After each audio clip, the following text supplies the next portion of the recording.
দিনটা ছিল ৫ই ফেব্রুয়ারি বুধবার, আর আমরা এখন দাঁড়িয়ে রয়েছি বাবুঘাটে। আর আমাদের বাড়ির থেকে বাবুঘাটে এসে সেখান থেকে ৭৫ নম্বর বাস ধরে আমরা সোজা পৌঁছে গেছিলাম বাবা বড়কাছারির মন্দির।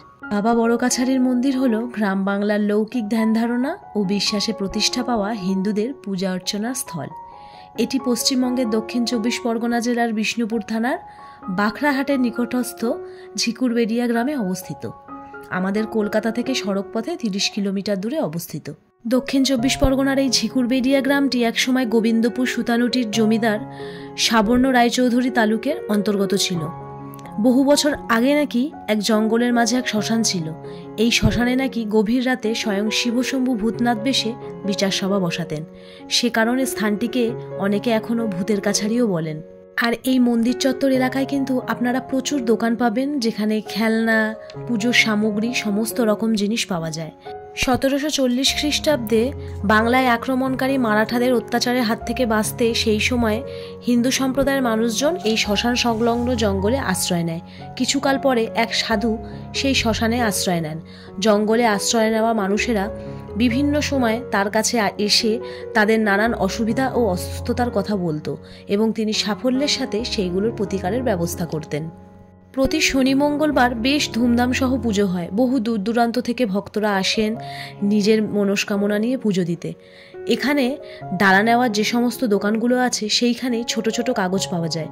তার মধ্যে নাম, গোত্র, নিজেদের প্রার্থনা, মনস্কামনা লিখে মন্দিরের গায়ে বেঁধে দেওয়া যায়। তাই মা ও মায়ের মনস্কামনা লেখার জন্য এখান থেকে কাগজ নিয়েছিল। আর আমিও কিন্তু তাই একই রকম করেছিলাম। এখান থেকে কাগজ নিয়ে সেখানে নাম, গোত্র লিখে আমিও কিন্তু আমার মনস্কামনা জানিয়ে পুজো দিয়েছি। এই নিয়ে দ্বিতীয়বার আমি এসেছি বড়কাছারি বাবার মন্দিরে। আর জানেন তো, প্রত্যেকটা মানুষের মনস্কামনা নাকি এখানে আসলে পূর্ণ হয়। বিশেষ করে যাদের মা হওয়ার সমস্যা বা মা হতে পারছেন না, সেই সব মানুষেরা তো এখানে কাতারে কাতারে ভিড় জমায়।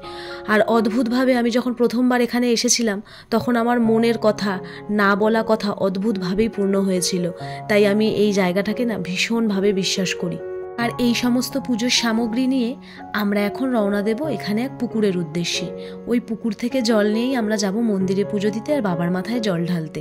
আমি এখানে প্রথমবার এসেছিলাম আমার শাশুড়ি মায়ের সঙ্গে, আর সঙ্গে ছিল ডোডো। তখন ডোডো অনেকটাই ছোট, আর আমার মাও আগে কখনো এই মন্দিরে আসেনি, তাই মাকেও সাথে করে নিয়ে এসেছি। আমরা তো অবসময় এসেছি, মানে ওই যে বললাম শনি মঙ্গলবার এখানে ভিড়টা বেশি হয়, আর আমরা যেহেতু বুধবার এসেছি তাই দোকানপাট না খুব একটা বেশি খোলেনি, আর ভিড়টাও অনেকটা কম। সত্যি কথা বলতে খুব ভালোভাবে, খুব শান্তি করে কিন্তু পুজোটা করতে পেরেছি। আর এই পুকুর সংলগ্ন জায়গাটাতেও কিন্তু আপনারা অনেক দোকান পাবেন, যেখানে পুজোর সমস্ত সামগ্রী, বাবার মাথায় দেওয়ার জন্য আকন্দের মালা, ধুতরা ফুল, ধুতরা ফল, সমস্ত কিছু কিন্তু আপনারা এখানে পাবেন। আর আমরাও এখন পুকুরে চলে এসেছি, আর পুকুরে ঢুকতেই আপনারা সবার প্রথমে এই সতী মায়ের মূর্তি দেখতে পাবেন। আর এই সেই পুকুর, এই পুকুরে অনেকে স্নানও করে, আবার এখান থেকে জল নিয়েই কিন্তু সেই জল গিয়ে ঢালা হয় বাবার মাথায়। আমি প্রথমবার যখন এখানে আমার শাশুড়ি মায়ের সাথে এসেছিলাম, মঙ্গলবার এসেছিলাম, আর এত ভিড় হয়েছিল না এই পুকুরটাতে যে নিচে নামার মতন জায়গা পাওয়া যাচ্ছিল না।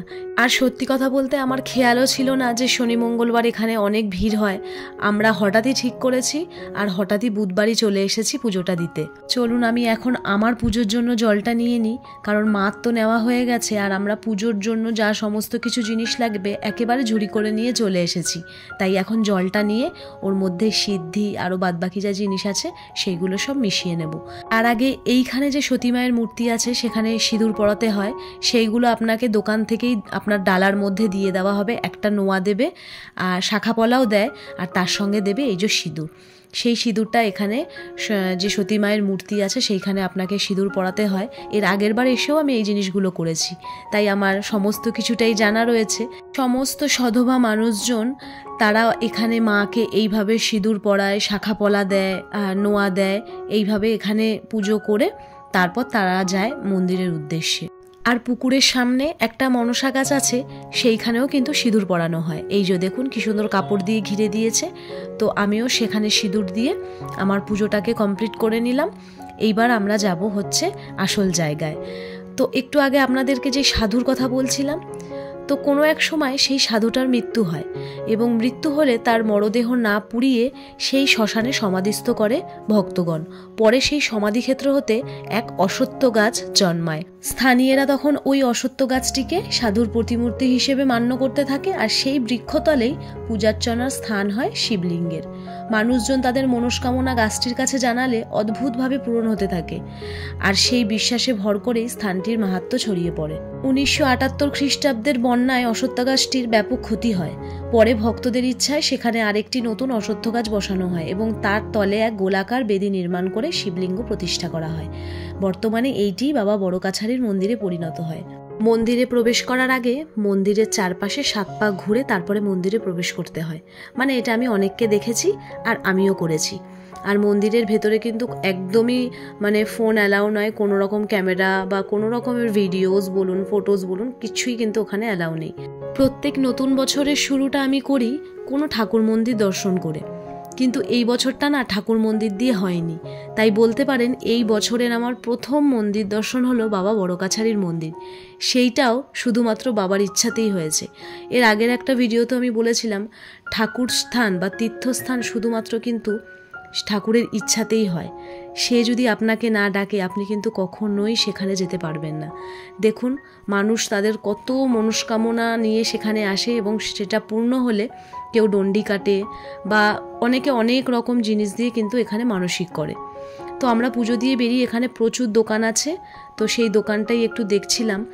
আর এখন একটু ব্রেকফাস্ট করব, খিদে পেয়ে গেছে যেহেতু অনেক সকালে বেরিয়েছি। আর আরেকটা জিনিস দেখাচ্ছি, দেখুন এখানে খুব সুন্দর লাগছিল, 3D টাইপের একটা ফটো, এত ভালো লাগছিল। তো নিইনি আমি সেটা অবশ্যই। তো মা নিয়েছে এখান থেকে একটা রাধাকৃষ্ণর মূর্তি, আমার ভাইয়ের ভীষণ ইচ্ছা, তো সেই জন্য এখান থেকে খুব সুন্দর একটা মূর্তি নেওয়া হয়েছে। তারপর আমরা সোজা ঢুকে গেছিলাম ওখানে ব্রেকফাস্ট করতে। আর এই মন্দির সংলগ্ন এলাকায় কিন্তু আপনি কোনো কিছুই পেঁয়াজ রসুনের খাবার পাবেন না, এমনকি এখানে নিরামিষ ভাতও পাওয়া যায়।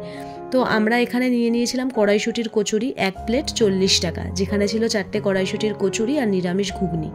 দারুণ খেতে, নিরামিষ হলে কি হবে, এত টেস্টি যে আমি আপনাদেরকে বলে বোঝাতে পারবো না। তার সঙ্গে নিয়েছিলাম একটা করে রসগোল্লা। তো খুব ভালোভাবে পুজো দিয়ে নিজের মনস্কামনা বাবার কাছে জানিয়ে এখন বাড়ির দিকে রওনা হচ্ছি। এখন এখান থেকে আমরা অটো নিয়ে চলে গেছিলাম ওখানে স্ট্যান্ডে, ওখান থেকে আমরা নিয়েছি উবের। তো খুব একটা ভালো দিন কাটালাম, সেটাও আপনাদের সাথে শেয়ার করলাম। আমার তো ভীষণ ভালো লাগছে মনটা, আর মাও ভীষণ খুশি। মায়ের তো আসার কথাই ছিল না, হুট করে মা চলে এসেছে। আপনারাও অবশ্যই একবার এখানে আসবেন, পুজো দেবেন, দেখবেন আপনাদের ভীষণ ভালো লাগবে। অদ্ভুত রকমের একটা জিনিস ফিল করতে পারবেন, দেখতে পারবেন। তো চলুন, আজকের মতন এতটুকুই।